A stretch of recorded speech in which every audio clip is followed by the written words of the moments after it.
Hi there, this is Marielle Conception, your host of the My DPC Story podcast.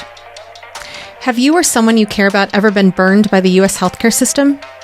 If so, you are listening to the right video, because if you are listening, chances are the answer is yes. But the U.S. spends so much on healthcare. Why are so many Americans affected personally and especially financially by the healthcare system? Shouldn't that mean we have better healthcare access and treatment options? Shouldn't it be easy for us to be able to see our doctor when we need to instead of turning to the ER or urgent care? Historically, it's been seemingly impossible to answer these questions. But now that is changing through the direct primary care movement. This video that you have tuned into will bring you into the world of direct primary care and show you how physicians all over the country are changing the way they practice so patients from all backgrounds get the high quality care they need and deserve, which makes for both happy patients and physicians.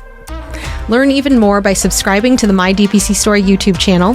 Find us on all major podcast platforms. Find us on socials at My DPC Story and at mydpcstory.com.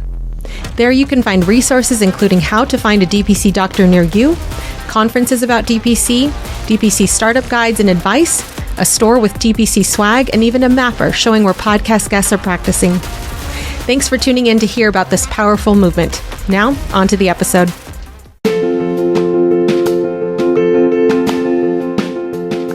Direct primary care is an innovative, alternative path to insurance-driven healthcare. Typically, a patient pays their doctor a low monthly membership and, in return, builds a lasting relationship with their doctor and has their doctor available at their fingertips. Welcome to the My DPC Story podcast, where each week you will hear the ever-so-relatable stories shared by physicians who have chosen to practice medicine in their individual communities through the direct primary care model. I'm your host, Marielle Conception, family physician, DPC owner, and former fee-for-service doctor.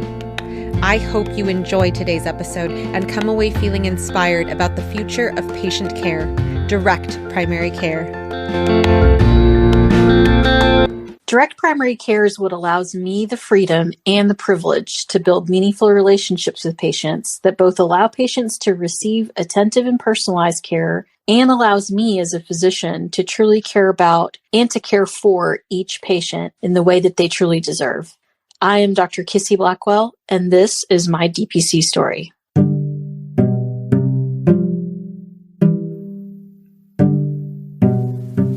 Dr. Kissy Blackwell graduated from the University of Texas Southwestern Medical School in Dallas, Texas in 2006, and from the John Peter Smith Family Medicine Residency in 2009. She practiced for 5 years in Fort Worth at John Peter Smith Hospital and moved back to her hometown of Wichita Falls in 2014. After almost 3 years of working with United Regional Physician Group, she ventured to open her own direct primary care practice and bring a new kind of healthcare to the Wichita Falls area. She has been serving the DPC Alliance as secretary since December of 2020, and she opened Clarity Direct Care in 2017. Welcome to the podcast, Dr. Blackwell. Thank you for having me, Marielle. It's definitely my pleasure. I want to start with Clarity. Clarity Direct Care being the name of your direct primary care practice. Can you share with the listeners about your name choice? Absolutely. I think I wanted to find one word that I kind of felt like embodied what healthcare should be and kind of what defined DPC for me. So I remember sitting down and writing down like a bazillion different words. And I kept thinking, well, people aren't going to be able to spell that. And that one's too long. And that one just doesn't sound right. And clarity, I mean, as soon as I kind of had that word, it was sort of a moment of clarity for me. So that's kind of how I chose it. And I always knew I wanted it to be something direct care. And so once I came to Clarity, it was just right in my head that that was what it should be. After you decided on Clarity Direct Care, did you go about designing your own logo or did you have someone design it? No. So my cousin, who is a graphic designer and does a lot of website building and things, she did all of my branding and she created my website. And she actually now has created, I believe it's about 6 different doctors in DPC. And so I was her first, and she learned about DPC through me. And so now she's been able to do that for others. And I really appreciate all her work because she did a beautiful job. Kissy, prior to opening your doors in DPC, you were with United Regional Physician Group. Can you share about your transition and what was your practice like? So I actually I had been in fee-for-service practice for 8 years prior to opening my DPC. Originally, I had been in Fort Worth at John Peter Smith Hospital, and I had stayed on after residency in the community clinic. And I knew that I had actually heard about DPC during that time, and I really loved the idea of it. And I knew that that's what I wanted to do, but I wasn't sure exactly how I was going to do it. So when I finally decided to move to Wichita Falls, I decided I probably needed to establish here first before I opened a DPC practice. And so I decided to join United Regional Physician Group with the idea that at some point in time, I was probably going to open my own practice.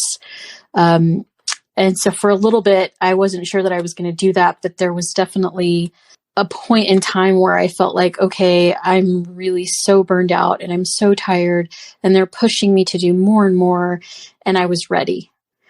So in 2016, I actually went to the Direct Primary Care Summit, the AAFP Summit, with my dad, who is also a family medicine physician and also a DPC doctor now, which is great and a different story. But so my dad and I went to the summit, and as soon as we came back from the summit, I told my dad, this is it. This is what I want to do, and I'm going to start now.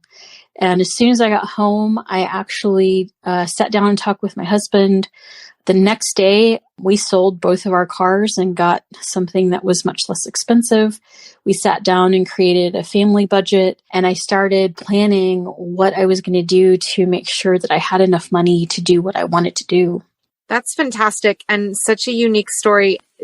At the 2019 summit in Chicago, I sat at a table with a resident who was there with both of his parents. So that is fantastic that you and your dad went to the summit. I did not know that. Yeah, it was great. Beforehand. And, and we can certainly talk about this later, but I helped my parents transition 2 years ago into DPC, and they're both family medicine as well. So I'm very proud of that.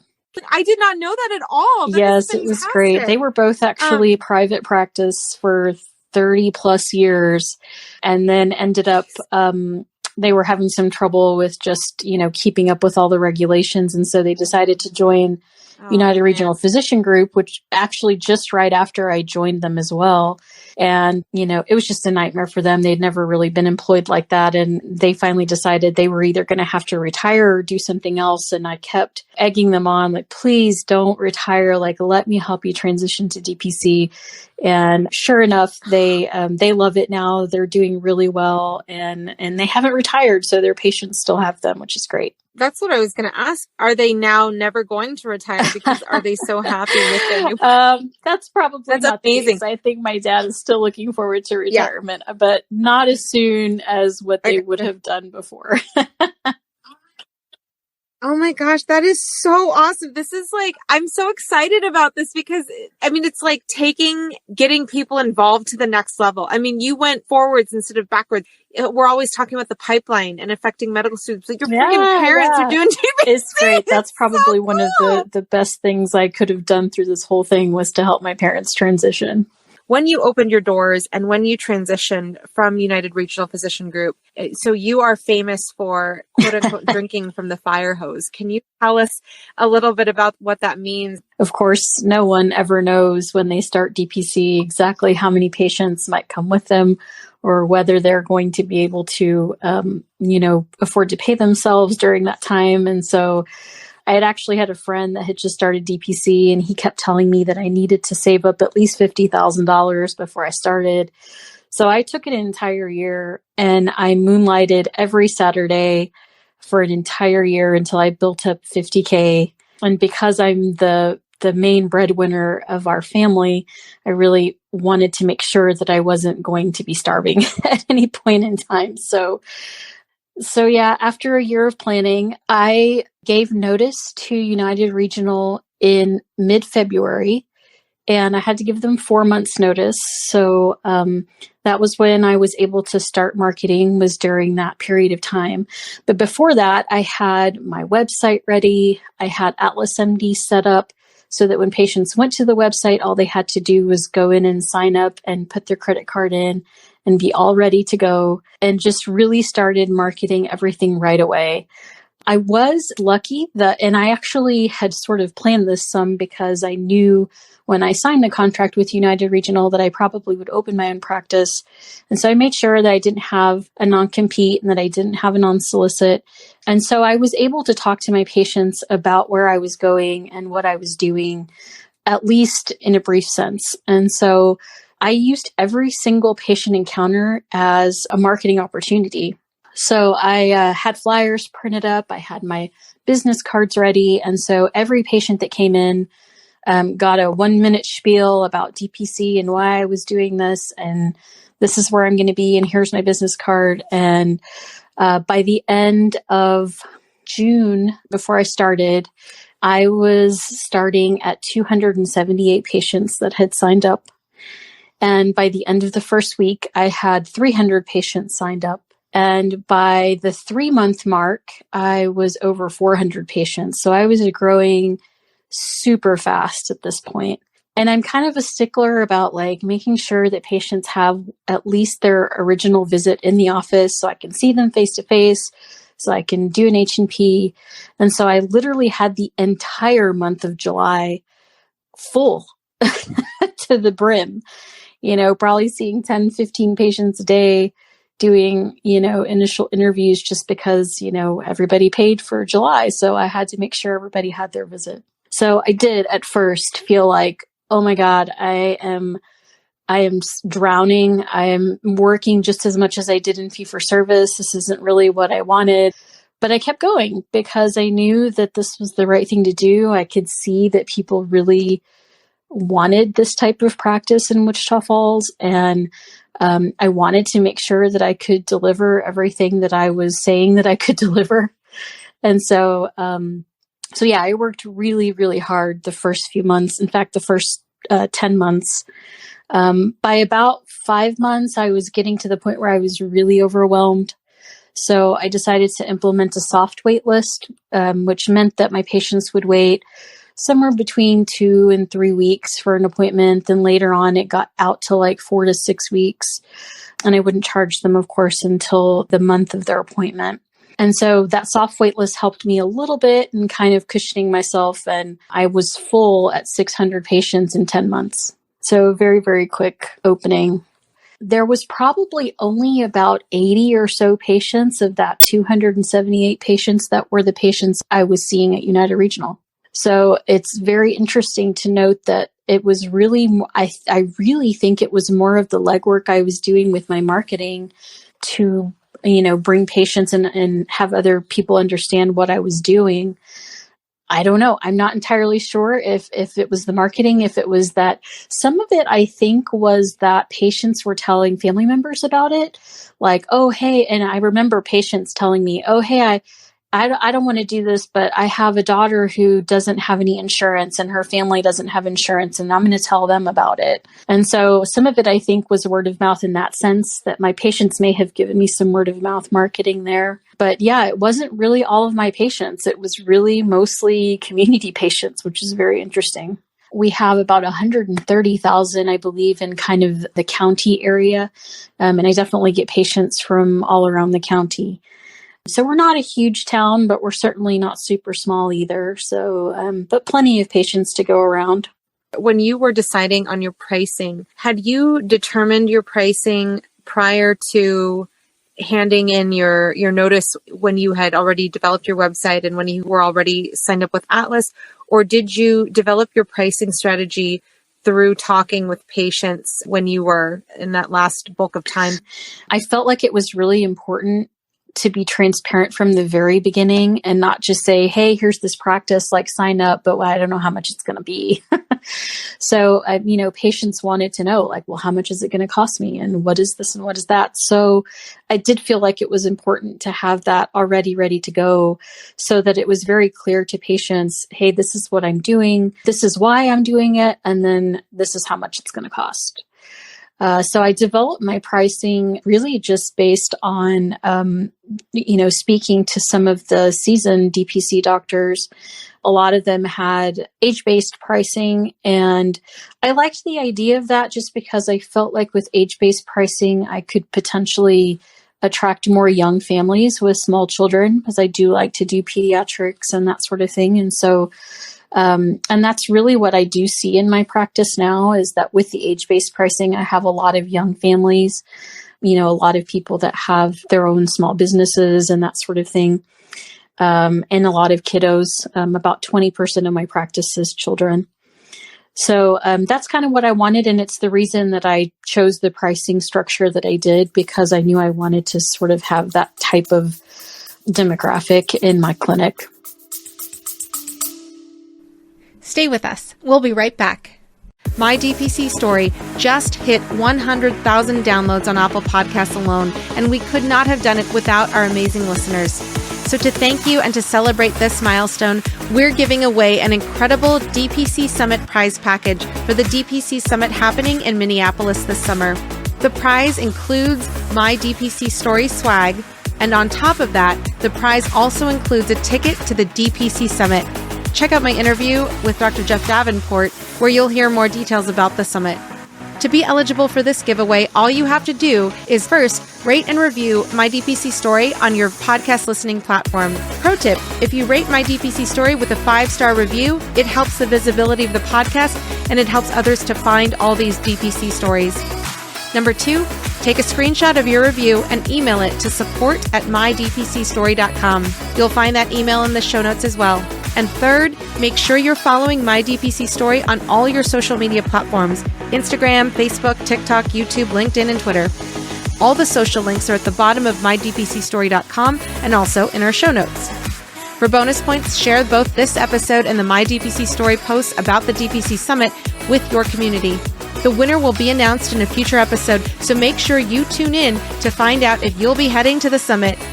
If you've already purchased your ticket and you're the winner, My DPC Story will send you a check for the price of your ticket. Thank you for listening to My DPC Story, and best of luck.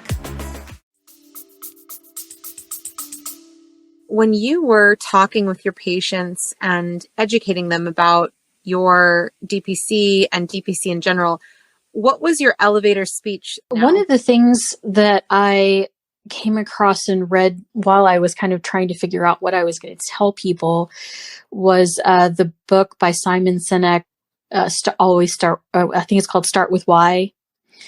And it really struck a chord with me. And so always when I go to tell people what I do, I don't tell them like, oh, well, this is how much I charge and I charge a monthly membership. No, I always want to start with why I'm doing this. And so I always say something like, I really wanted to bring back the doctor-patient relationship and make sure that my patients and I had a good relationship and that there were no middlemen between my patients and myself.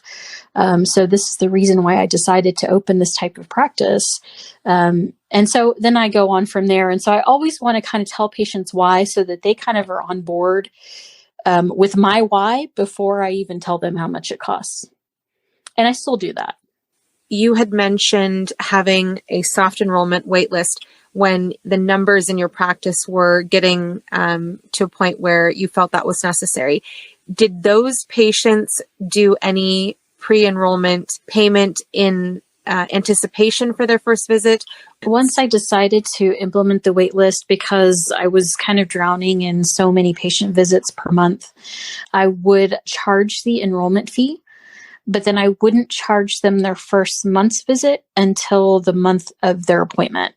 So if I enrolled them in January, they would pay their $75 enrollment fee. But I didn't see them till February, then they wouldn't pay their first month until February. Gotcha. And with regards to your pricing, you have on your website that the enrollment fee is waived if a person signs up and pays the annual rate. Was that something that you implemented early on? When I was doing my pre-enrollment during that 4 months that I was still working for the hospital, I did actually waive the enrollment fee for patients that would sign up before the start date. So that I think was a good marketing tool as well. Just saying, hey, sign up now. That way you don't have to pay the enrollment fee. And then I did have I did do the waiving of the enrollment fee with a year's payment from the very beginning. And I think that was just something that I had noted on, I believe it was probably Josh Umber's website that they did something like that. And so just gives them a little more incentive to do the yearly if they wanted to do that. Absolutely. And one of the things I miss about conferences is that during a conference, you were able to speak with so many people and hear so many different strategies. And I think that, going into planning DPC, take it all in and listen to what you're saying and what other people have thought about or done to tailor your practice for what you want to make it. It really just is a matter of what your preferences are with regards to what you want your patient population to look like. And just, even different parts of the country have different ways of doing things. So definitely speaking with as many people as you can, people that are in similar situations, people that are in similar sized towns, all that kind of thing is wonderful to be able to gather information. That said, Kissy, after your initial experience with drinking from the fire hose, did you do community marketing like town halls or presentations with local businesses to continue the momentum? So most of the marketing that I did was in that 4-month period before I opened my practice, just because at that point I felt like it was important to make the push for pre-enrollment, and I had a little bit more time at that point too. So I did a town hall probably about a month before I opened my practice. I didn't have a huge turnout. There were probably 30 people there, but I do think there was a lot of word of mouth that got out. I was able to use a local pharmacy. They have kind of an educational area that they use for their own patients. And so they allowed me to use it for free, which was great. I had food, and I had actually advertised for the town hall in the letter that they sent out notifying patients that I was leaving United Regional. United Regional sent out a letter, but I also sent out my own letter because in Texas, they actually have to give you the information for your own patients so that you don't abandon them. So they gave me a list of the patients and their addresses and things, and I was able to send out my own letter and inviting everyone who wanted to know about what I was doing to that town hall. My banker was actually part of the Rotary Club, and he was really excited for me to speak to the Rotary Club. So I was able to do that and talk to a lot of business owners there about the benefits of having businesses join my practice. I also had a few companies after that wanted me to come talk to their employees. And so I did speak to a few business employees. Some of them joined, some of them didn't. But I think certainly that just being out there and getting your name across and people know what you're doing and who you are is important, even if you don't get the sale necessarily. And then I was just super gung-ho about talking to everyone. I spoke with people, at the coffee shop, at the local restaurant, at the salon, at the grocery store. I mean, anywhere you saw me, I'd probably start talking to you about DPC. So for a little while, I think I lived and breathed DPC. That's wonderful. Kissy, now that times have changed with the pandemic, do you have any words of advice or ideas for those people who might be wanting to do DPC's planning in residency where they can't as easily talk to people in person? This is a really difficult time to do any kind of in-person marketing. But I do still think it's mainly a word of mouth thing. So I think it's still important to try to get in front of people. And sometimes you still can. I mean, there's definitely some opportunity for that. But there's also opportunities for not necessarily in person, but maybe Zoom calls or presentations and things that you can give online, using social media like Facebook and Instagram to post videos and educational things, and certainly mailing things out and that was one of the things I think was a huge thing for me, was being able to mail out letters to all my patients. It's a little more difficult. I definitely won't say that it's as easy as it was for me right now. And then also, I love what you mentioned in terms of speaking with your patients about it after you had given your notice, right? That if a doctor is still seeing patients and that's a strategy that they can employ, especially with employed doctors, it's important to make sure that they know if they have a non-solicitation, because they may not be able to say something to their patients, but they may be able to just hand them a business card. And so that's why I think it's super important to make sure your website and your infrastructure is really good before you go to start marketing to patients. Thinking about your initial onboarding of patients, were there any patients who you felt were not a good fit? I've shied away and don't really like the idea of screening patients, because I have had a lot of patients that seem to improve with, giving them more time and actually being able to sit down and really have a more caring doctor-patient relationship with them. So I'd like to give people the benefit of the doubt. But certainly there were patients that, the first visit, they came in and they were really demanding this, that, or the other. And most of the time by the end of the first visit, I could sort of direct that patient into like, hey, you know what? I think this is probably not the right practice for you. We may want to reconsider. I'd be glad to refund you everything. And so it was, I really had to do these things more face to face, just because I really don't like doing screenings. But I know some doctors actually do initial, sort of get to know you visits, or I'm not exactly sure how they call them, meet and greet. I'm not a huge fan of the meet and greet, but I know that a lot of doctors do like to do that just so that they can say, hey, I don't think you're going to be a good fit for my practice, or however exactly they want to say that to them. But a lot of the times I would just let them go for a little while. And sometimes if they could see that I wasn't going to do what they wanted me to do, they would leave on their own.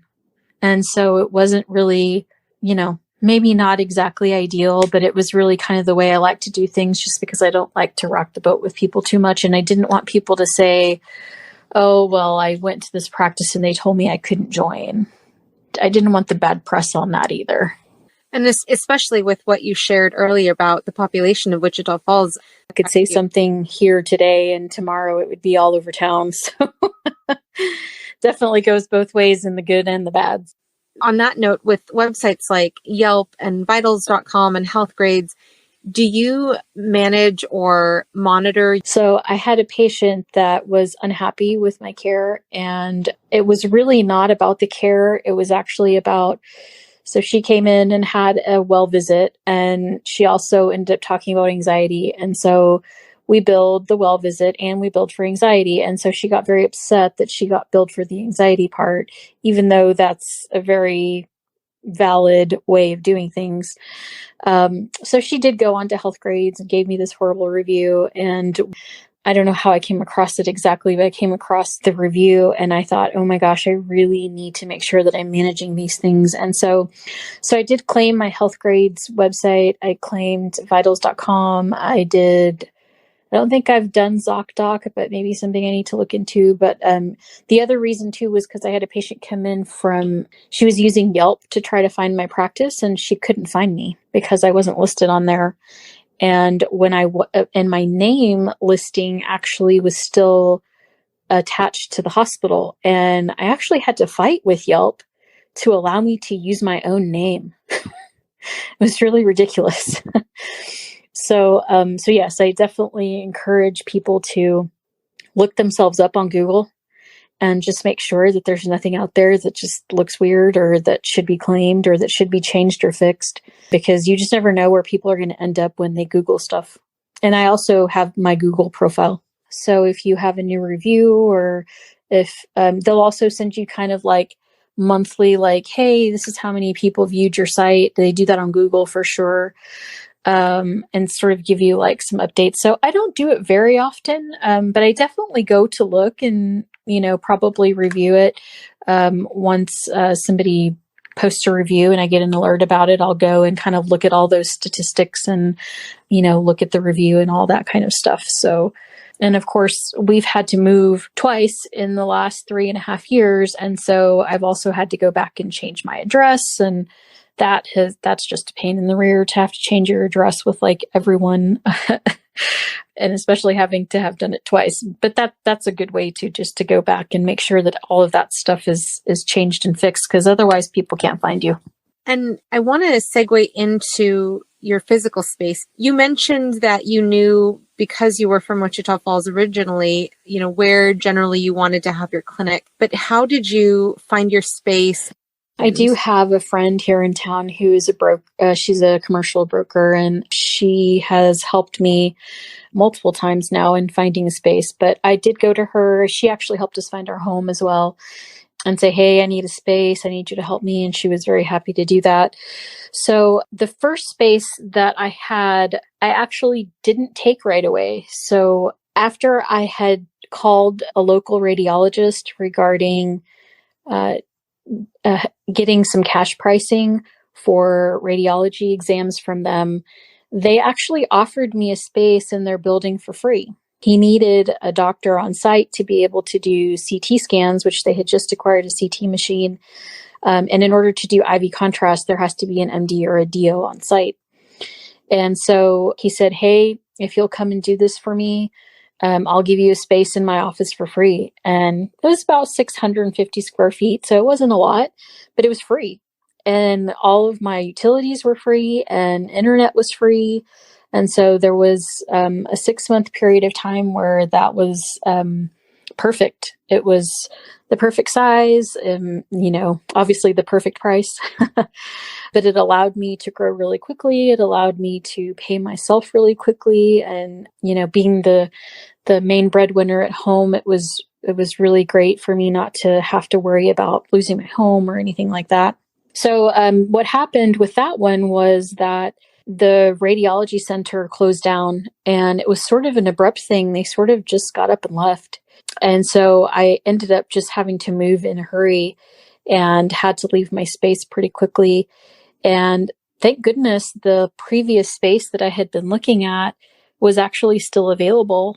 And so I was able to move into that space pretty quickly, which was great. And so this new space that I had was 1,000 square feet. I had one giant, like 20 by 14 room. And at first I was like, oh my God, I don't know what I'm going to do with this, because I don't have time to do any kind of renovation or anything else. But it actually worked out great. We actually put everything in that room.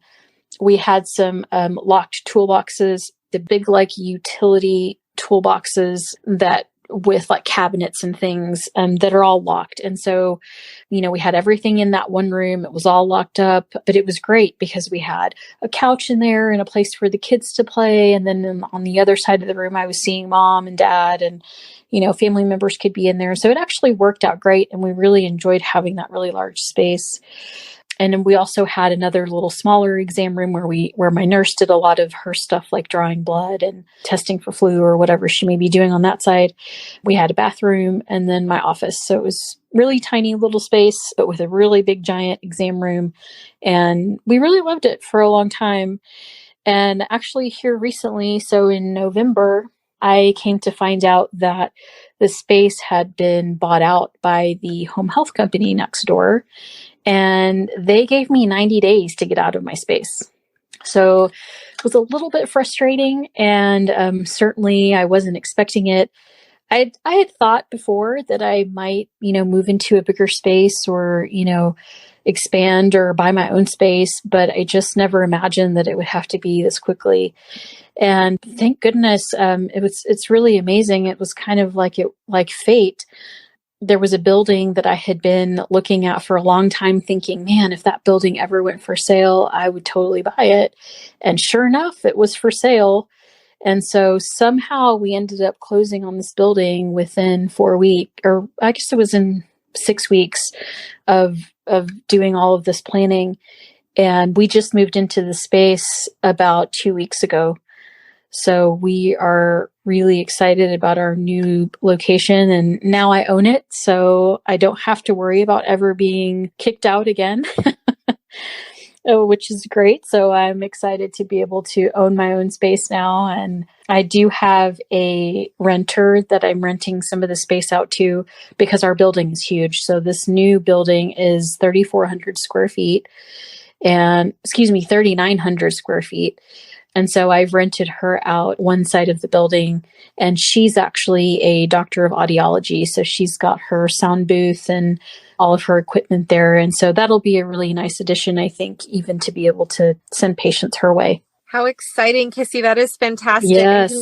I want to ask, because you mentioned your nurse, when you opened your doors, did you have experience working with your nurse?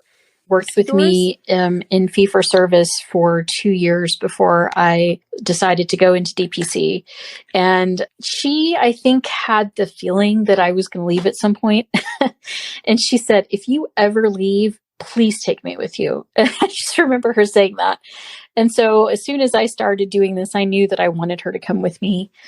And before I knew how many patients I was really going to onboard, I had told her that we would wait until I got to like a certain number of patients. And I can't even remember what I told her now. And she was like, okay, yeah, that's fine. I just have to give 2 weeks notice. So it's not that big a deal. And then what had happened was actually the hospital was kind of pressuring her to tell them, because I think they knew that I was probably going to take her with me. And she didn't want to tell them. She's like, I don't know. I'm not sure. She just kept trying to like put them off because she didn't want to, she didn't want them to fire her or something along that line before I could pay her. And, but things worked out, and, I knew that I had reached whatever point of patience that I thought I was going to bring her on at. I reached that and then way surpassed it by the time our doors opened. And so I was like, nope, Jennifer, you're definitely coming with me. Just go ahead and tell them that you're putting your notice, and I'll start paying you right away. So the nice thing was that I hired her 2 weeks before we started. And so in that 2 weeks, she just worked for me, answering the phone, scheduling patients, talking to patients about what DPC was. So that's how we ended up with so many patients at the end of the day too. Currently, we have 711 patients. I've added about 35 patients over the last 4 weeks, just because I want to make sure that I can pay a bigger mortgage and that kind of thing. And so I wanted to be sure that I wasn't going to have any income gap. And I asked her before, I said, hey, do you think you need me to hire somebody for you? Like, would you rather me just hire a front desk person?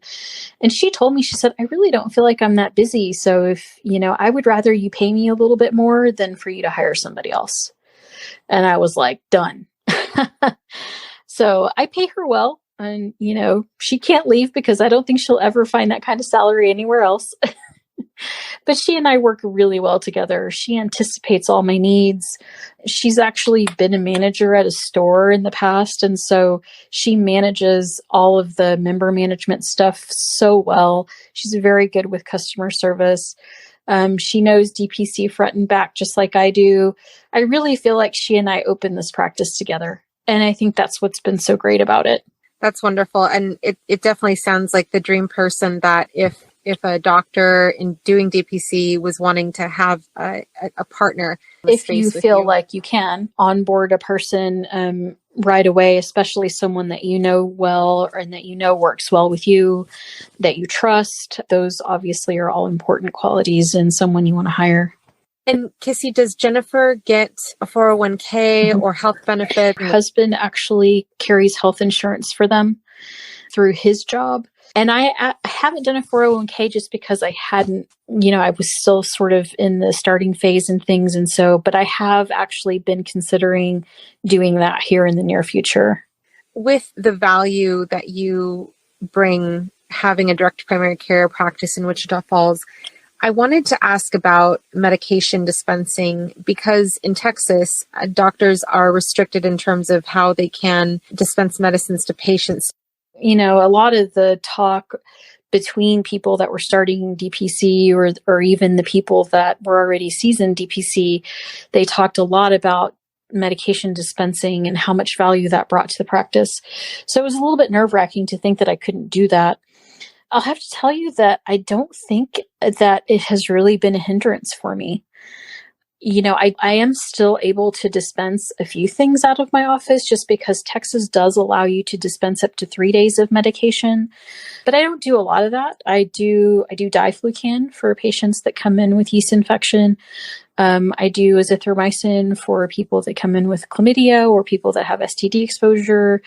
And I do Zofran for people that come in with nausea and vomiting. So those are things I can definitely dispense in 3-day increments, and it kind of works out. And of course, I also do sampling, and I've gotten very good at finding reps to come out and see me and bring me stuff. And, I've got whole binders full of cards for reps, which is great. We have a whole closet full of lots of different types of samples.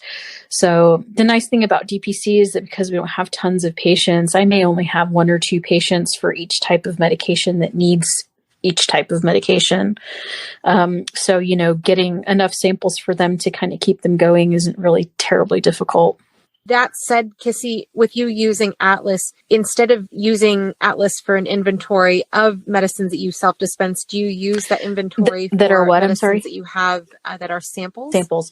I don't actually use it for samples. It got really difficult because in Atlas, it kind of has especially when you get samples, you get sort of different lot numbers, and you may have 6 different boxes with different lot numbers on them. And so it would just get really, really bogged down, having a bazillion lot numbers in there.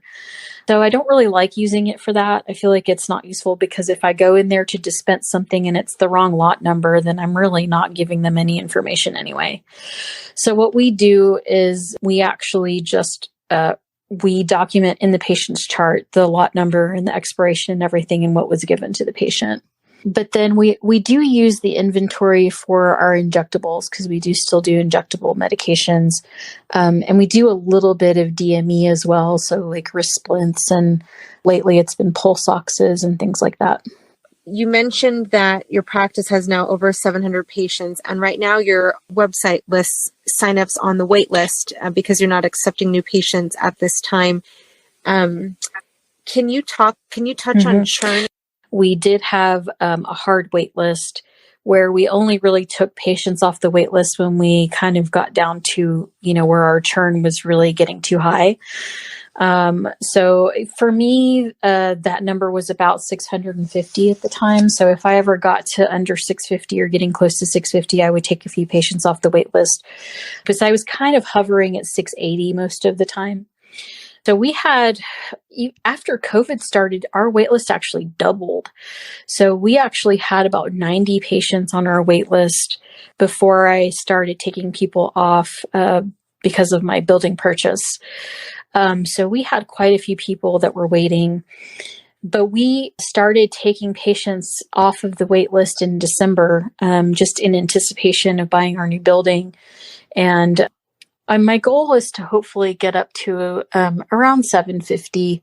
So we're not quite exactly where I want to be just yet, but the 90 patients off the wait list, I probably got about 40 of those. The rest of them had already found a PCP, and a lot of them had actually been on the wait list for about a year. So it definitely was, not something I was really taking people off too quickly before all this happened. And actually what's really interesting is that I felt like the attrition rate actually went way down during COVID. I think people were just like, oh no, I'm keeping my doctor at that point, so I really didn't have a lot of people leave, and I didn't have anybody leave because of financial reasons. So that was very interesting. I've actually had more people leave here in January just because how January goes. People start, oh, I got insurance, and I don't want to pay for it anymore. Or I didn't use you, or whatever they want to excuse it. So I've had more attrition in this month than I've actually had, but I usually expect that in January. And if people decide to leave, do you have them pay a re-enrollment fee if they Yes, there is accepted? a $200 re-enrollment fee. I've only had 2 patients that have actually paid to come back. I've had a couple of patients that, it was kind of not through no fault of their own. And so with those patients, certainly on a patient by patient, I won't charge the enrollment fee. So it really kind of depends. But yes, we usually do charge the re-enrollment fee if they decide to come back. Kissy, addressing the quality and the value that you bring to patients and you bring to your practice, and the reason why patients stick with you, do you strategically classify your patients in terms of like, these patients have diabetes or these patients are pediatric patients, in order to contact that group of patients? Just don't find a lot of value in that. But I do sometimes go in and look at, utilization, for instance, like, okay, like who's been the one person that's like calling me constantly? What I do with that information, I don't always do anything with it, but I do like to look at stats with regards to like how many pediatric patients I have, how many older patients. There's not a really great way for me to mine data with regards to like how many diabetic patients or how many hypertensives or how many with this or that. Atlas doesn't have functionality very good for that type of mining.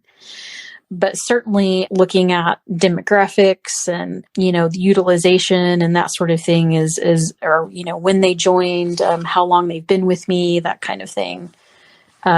Certainly interesting things to look at, but I don't think I necessarily use that information for anything in particular. Gotcha. Kissy, I want to touch on the fact that you offer a wide range of treatments for your patients when it comes to procedures. And one of those examples is the sphenopalatine ganglion blocks. Did you have experience in your training in doing these? I thought I wanted to be a surgeon before I decided to do family practice. And so I think I kind of still have retained some of that need. And I love doing all kinds of procedures. I mean, I do anything from laceration repair, nerve blocks, joint injections, TPI, cyst removal, skin biopsies, IUDs, Nexplanons, EMBs. So lots of different things that I offer to patients. And most of these things were things that I learned in residency and in training, because at John Peter Smith in Fort Worth, it was a very procedure-oriented type of residency program. And so anything I wanted to do, I really could do. So that's part of it, but I certainly have added some things that I didn't do before that. So the sphenopalatine block is a good example of that. I had a patient come in and tell me that she was getting these nerve blocks from this nurse practitioner in Dallas, which is 2 hours from here. And she was seeing the neurologist, and I guess the neurologist nurse practitioner was doing these blocks for her. And so I started doing some research about what these blocks were and what she was actually getting there. And I realized that it was something so simple, something that I could absolutely do. And so I started trying to talk to the company about using the company I was looking at was Sphenocath. And I spoke with them, and they actually sent me a few free ones. And then I realized I could reuse them. I could clean them and reuse them because we were just putting them up people's noses. It's not like we were, doing anything that was really requiring sterility. And so we would clean them very well with alcohol, and then we would reuse them. So I started doing that and had such wonderful results with people that had just intractable migraine issues that I just kept doing it. And then I started learning other types of blocks as well, like occipital blocks and supraorbital blocks. And so lots of different things that we were doing for people with migraine headaches, which is great because migraines are always really difficult to deal with. And then I've also done a lot of TPI with trigger point injections for patients. I didn't ever used to do that in fee-for-service, but it does really seem like I've had a lot of fibromyalgia patients and patients with a lot of pain that really benefit from doing kind of regular trigger point injections. So I have several patients that'll come in every 2 weeks or every 4 weeks to do trigger points.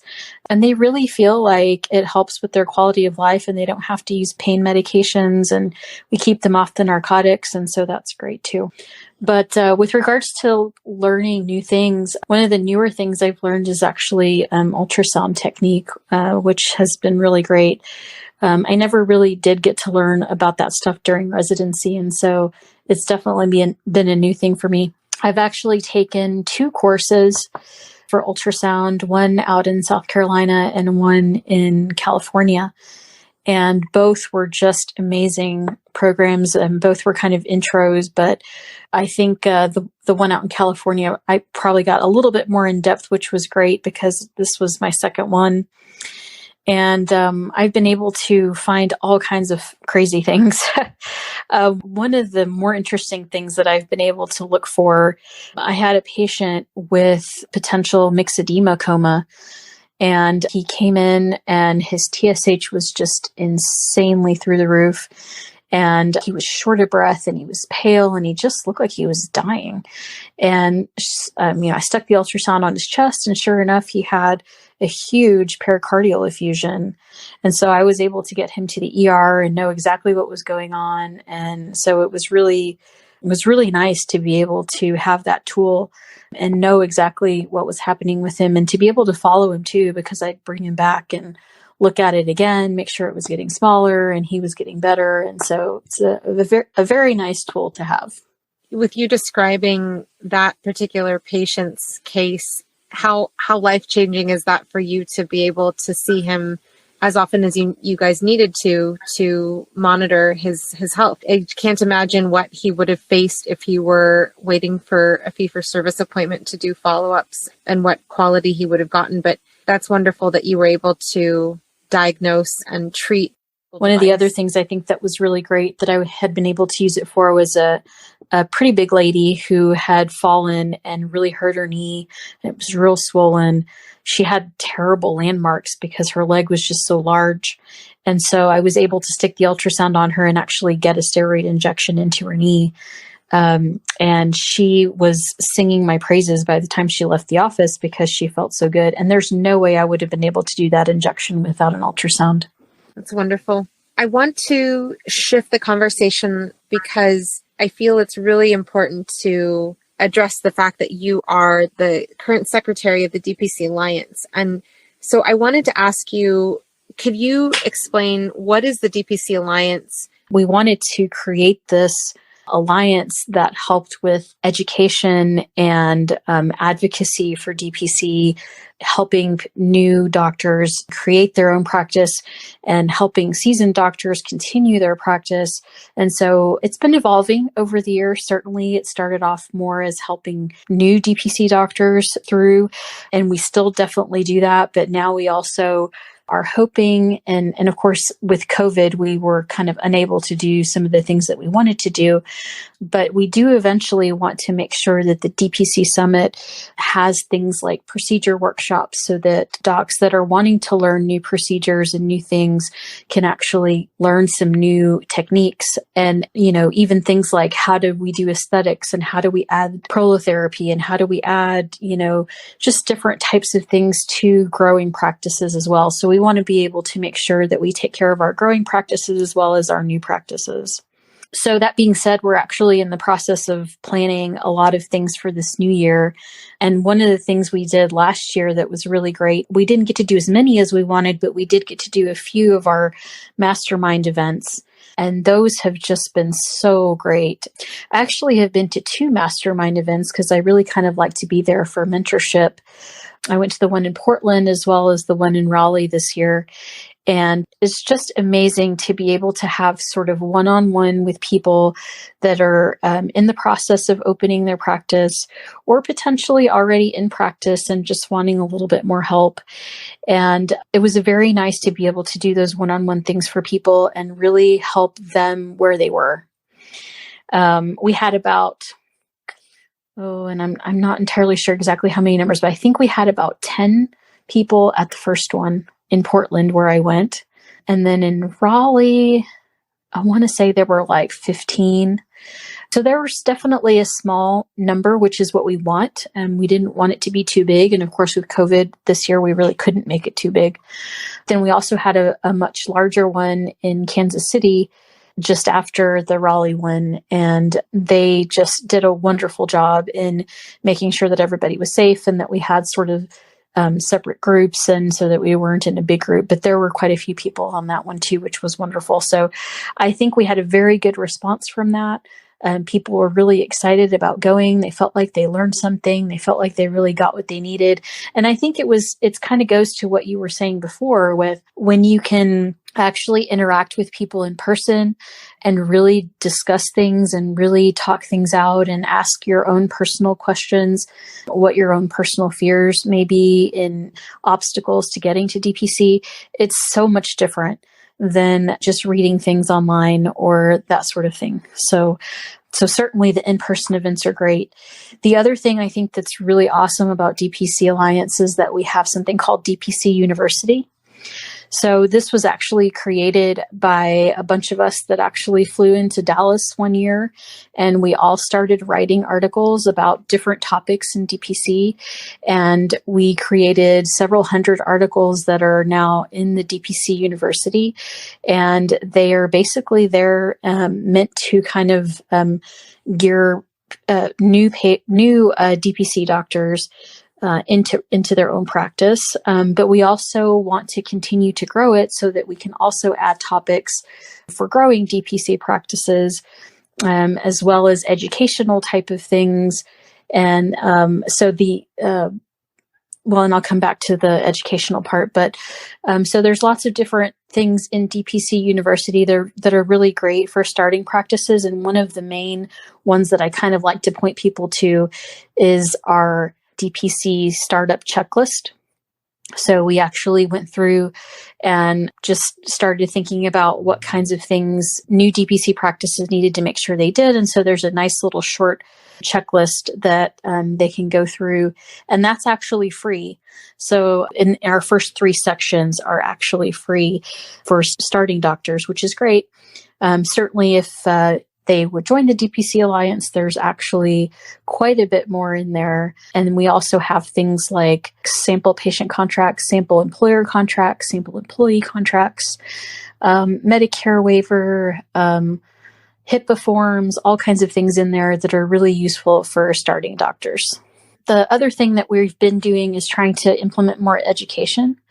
And so we've actually had Dr. Thomas White doing some DPC ground rounds, and those are actually located on the DPC Alliance Facebook group, which is actually currently just for Alliance members. But we've had some really wonderful topics on the DPC ground rounds, and I think that's hopefully something we can continue to grow to. I think that there's definitely advantages to being a member that actually end up paying for themselves at the end of the day. One of the nicer things is that we actually do offer a monthly payment. So you can pay $48 a month. And that way you don't have to worry about paying that $500 up front. Certainly in the spirit of DPC, we wanted to make sure that we offered a monthly option as well. So that's one way of doing things. The other is that we have so many discounts. We have so many things that we have negotiated for our members. And, just saving money in Rubicon and allergy choices and these types of things actually pays for the membership in and of itself. We do have hardship memberships for people that are still in the beginning of their practice where they feel like they can't afford the membership right away. So we do ask that they email us at the Alliance, and we can definitely look into doing a hardship application for them. I wanted to bring us back to your practice and the fact that you now own your building that you are practicing out of. What do you see for Clarity Direct Care in the future? Now that I have a much bigger space, I think hiring someone wouldn't be completely out of the question. I certainly have the room for it now. I want to find somebody that really fits well with my practice and how I do things. Eventually, we do hope to have maybe a front desk person just to kind of give my nurse a little bit of relief too. And that certainly can come later on as well. So yeah, I think that's part of the growth is maybe adding a new doctor, maybe adding some front desk staff, and certainly adding any more procedural based things that I end up coming across later on. Wonderful. In terms of advice that you could share in addition to what you've shared already, what advice would you give doctors who might be fearful of transitioning to DPC, or to those doctors who might feel isolated in a micropractice? As you can see, and as we've talked about, there are so many groups and ways to connect with colleagues and to connect with people that are already doing DPC, DPC Alliance, DPC Docs on Facebook, DPC Summit, DPC Nuts and Bolts, so many different ways to connect with other DPC doctors. And it's really amazing how DPC is really a family. I mean, when you come across another DPC doctor, it's almost like you are speaking the same language at that point. I usually tell those types of doctors that are sort of scared of jumping ship like that because they may be alone, that they really need to go to a conference. They need to see how other doctors are actually doing this, because when we're in fee-for-service practice, we're almost in competition, and you almost kind of feel like you're isolated even though you're surrounded by people. It always seems like a competition. It never really seems like it's genuine. And so I think it's a very different culture in the DPC world. And if they'll just go to a conference and actually meet DPC doctors, I remember that was the one thing that I just couldn't believe when I was at the DPC Summit in 2016 was, I can't believe how these doctors really genuinely want to help me and genuinely want to see me succeed. And I think that's a really important for new doctors to feel. Thank you for sharing those wise words. And I can't agree more. That's my experience when I met you for the first time, when we all grouped together for an Airbnb for the point of care ultrasound class. But yeah, I had never met you before. And it was such a wonderful experience talking with you, and that idea of sharing the same language. That it's so true. What is the best way for others to reach out to you after this podcast? The best way to contact me is by email, and that's drblackwell@claritydirectcare.com. Thank you so much, Dr. Blackwell, for joining us today. Thank you, Marielle. I really enjoyed being on here.